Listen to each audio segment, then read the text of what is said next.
Coach Hugh Freeze continues to make waves, whether it's for the early signing period or the traditional signing day or in the middle of it all. Auburn got a new commitment on national television during the All-America Bowl. Let's talk about who that commitment is and what it means for him and Auburn football. But before we do that, I always want to remind you to smash the like button if you enjoyed this type of content, and be sure to leave a comment down below as you're watching or listening. It will help enter you into our ongoing subscriber giveaway for a signed Auburn football prize package.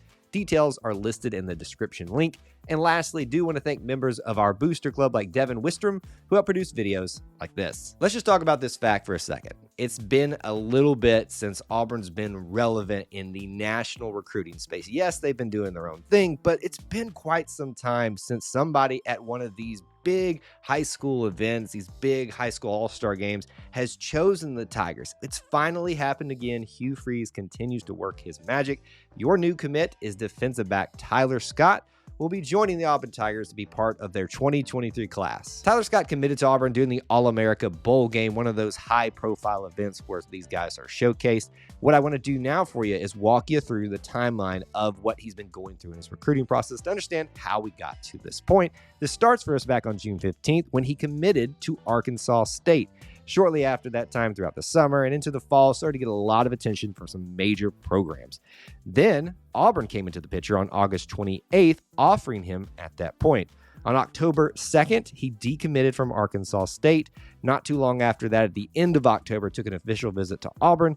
And with all these other official visits and unofficial visits that he took, kind of trying to figure things out, eventually, finally settled in with Coach Hugh Freeze and the Tigers today, obviously. Now I want to give you some things to know about this particular commit. First of all, he's from Mableton, Georgia. He played for Pebblebrook High School. During his high school time, he ended up being considered a 3 to a 4-star prospect, with most people considering him to be a 3-star. Now let's talk about measurables and how that'll help determine where he ends up playing. Everybody considers him a defensive back, but he is a bit of a larger defensive back, at least for high school terms. So sometimes people would think maybe safety, but he's planning and projected to play at a cornerback position, just a little bit larger of a cornerback. He's listed at about 6'1" to 6'2", 185 to 195 pounds, somewhere in that range. That's what you've got coming in to be part of this DB group. And lastly, talking about this prospect, I want to give you some stats to consider from his time in high school.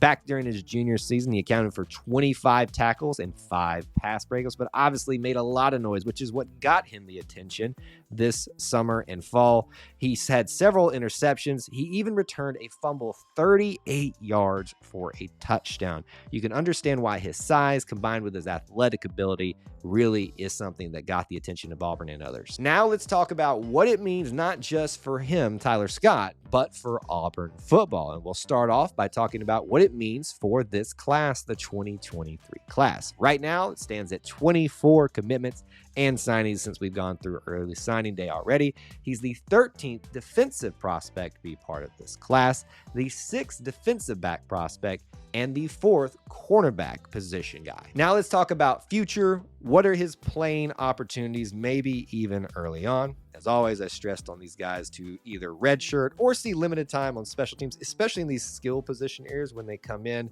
And this might actually be one of those times, even though he is so highly regarded and there's a lot of anticipation about getting him out there and finding some playing time for him, the room is pretty crowded now with the information coming out that Nehemiah Pritchett was going to stay for the 2023 season, which I am super excited about. Counting that, DJ James being the other starting cornerback. And then you've got names like Jalen Simpson and several others that are still going to be part of this defensive back and cornerback group. It's a very crowded field with 4 other prospects as well coming in at that position. You know, I like to talk about where these guys come from in terms of regional recruiting, battleground state types of stuff. Our big 3 are what? Alabama, Georgia, and Florida. Georgia being that number 2 one. Gotta win there in essentially what is our backyard state. We do that yet again. This is the 6th commitment, the 6th signing, however you'd like to say at this point, coming from the state of Georgia after we took a few hits during the initial turmoil of transitioning to a new head coach and everything that went on this season. We are still holding our firm grip into that state. And lastly, let's talk about what it means for the future of this 2023 class, more specifically about the defensive back group. and even more specifically about cornerbacks. In terms of defensive backs, we've already brought it up once. 6 total in this class, and then you've got 2 of those being safeties, the other 4 the cornerbacks. Those 4 cornerbacks, if you need a reminder, Kanan Lee, J.C. Hart, Colton Hood, and now obviously Tyler Scott. So it does feel like we're probably done at this area.